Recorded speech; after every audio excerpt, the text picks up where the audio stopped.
name is Sonia Welch. I live in Oregon City, and today I'm going to talk about DEI. Can you hear me okay? Yes. So I worked for several corporations that had monthly DEI training. It was very rigorous and very painfully time-consuming and repetitive.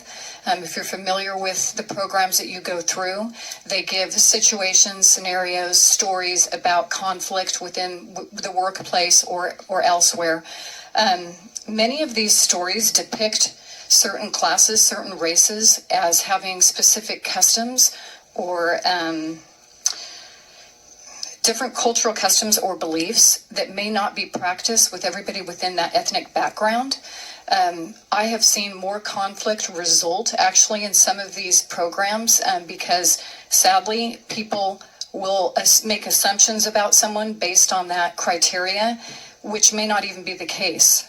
There was an interesting article written in the New York Times a few months ago, if anybody's seen it, and Jesse Singal points out that the DEI training often seems geared more towards sparking a revolutionary understanding of race relations than solving organizations from specific problems. Sadly, a lot of these depictions put people in a position of either being the oppressed or the oppressor. Billions of dollars are spent on this.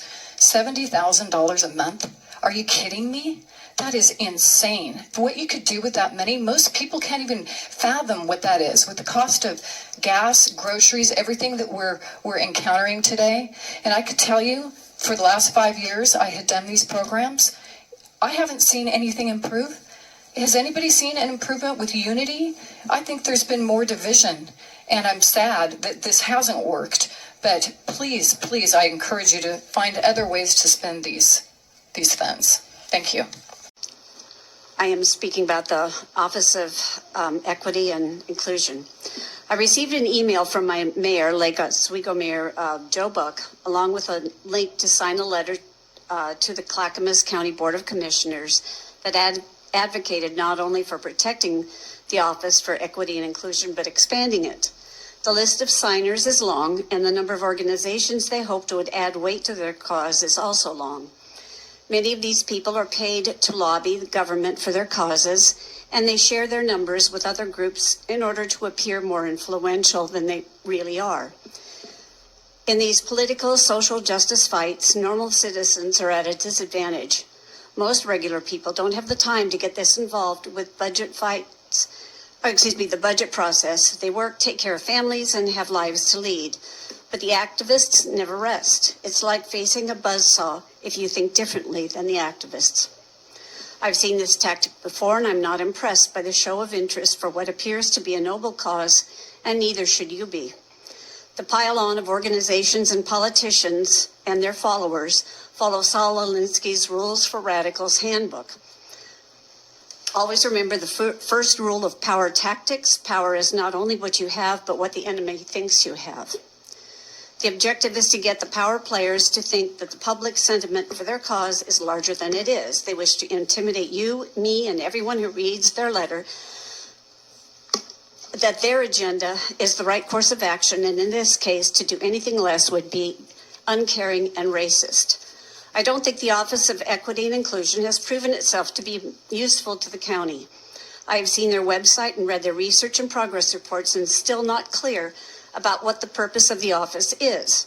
Many of the, albeit fuzzy, goals around employment are things that can be handled by the HR department. Other recommendations listed in the Coalition of Communities of Color evaluation for Clackamas County are either illegal, like hiring and promoting based on race, or giving out incentives and contracts to minority companies, or are being taken care of by other departments within the county: housing, transportation, food, broadband, etc. For any department in a business or government agency, I would like to see the following: define the problem. I don't get that with this office. What is the problem? List the objective, measurable goals. I don't see that either. What is it that this office is supposed to be doing that I can see that is going to be measurable and objective so that as a taxpayer, I know I'm getting my money's worth, because it just seems a lot too fuzzy when you say support and encourage. Thank you very Doesn't much, work. Diane. Thank you. And you, In Hamilton. I live in Oregon City, and you may oftentimes see my name, Colleen Hamilton Cronley. I'm going to speak about the DEI program here in the county. My granddaughter and I were riding in the car the other day, and she said, "Grandma, it must have been fun growing up when you did." I replied, "Yes, it was very fun, and we could go and do a lot of things with anyone and not be afraid." She replied, "This world today is crazy." I could not help but feel sad for her, because she is right. The world today is mixed up and crazy. You see, back in the days when I grew up in Umatilla County, Hermiston to be exact, we did not need government telling us how to behave. That is something our parents, our church, and our society taught. We had good rules of life. In fact, they were part of the golden rules. Be kind, play with everyone. Hard work makes you strong. Be wise. Help those who cannot help themselves. Treat others like you want to be treated. And remember, God loves you. The government's DEI program seems to cause more trouble than it solves. By its own definitions, it divides we the people. Diversity, the government definition, includes groups you want included, and because of the past, leaves out the other groups. Equity, government definition, gives everyone the same outcome whether they have worked for it or not. Inclusion, government definition, includes special treatment for a protected class. Now, who is the protected class? And who decides that? In fact, the DEI philosophy and the programs that are built around DEI are further dividing our county, state, and nation, and with my work, our schools. DEI is moving us backwards before the days when Martin Luther King spoke those meaningful words about the quality of our character.